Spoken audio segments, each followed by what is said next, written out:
Hector Obalk, vous nous avez parlé toute l'année de Modigliani, de Freud, de Beckmann, de Léonard de Vinci, du Titien. Vous avez envie là de les rassembler. D'abord, je ne sais pas ce qui les rassemble, parce qu'il faut quand même trouver une unité. Et qu'est-ce que vous regardez dans un tableau quand vous le filmez pour nous? Qu'est-ce qui vous attire l'œil?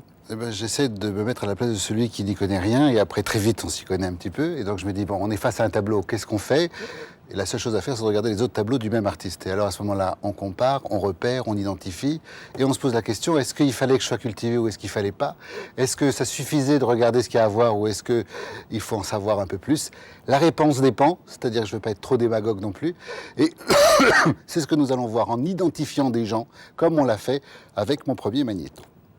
Dans le Beckmann que vous voyez là, on peut se fiche de savoir que cette femme s'appelle Kvapi, qu'elle est l'épouse du peintre, que c'est en découvrant que ce visage est celui de la même personne que celui-ci, peint non plus teint, ou que celui-là, qu'on peut mesurer le degré d'intensité d'intérêt que le peintre porte à son modèle dans les hésitations de son art. Et maintenant, voyons ce nu de Lucian Freud, nu très osé, oui, dans une position pourtant très naturelle, en totale contre-plongée. Les peintures de nu négligent en général le portrait, pas celui-ci, mais comprenez qu'on ne pouvait en apprécier pleinement ses qualités qu'en découvrant un autre tableau de cette même femme, dont le portrait se révèle ni plus ni moins expressif toute nue qu'en manteau de fourrure.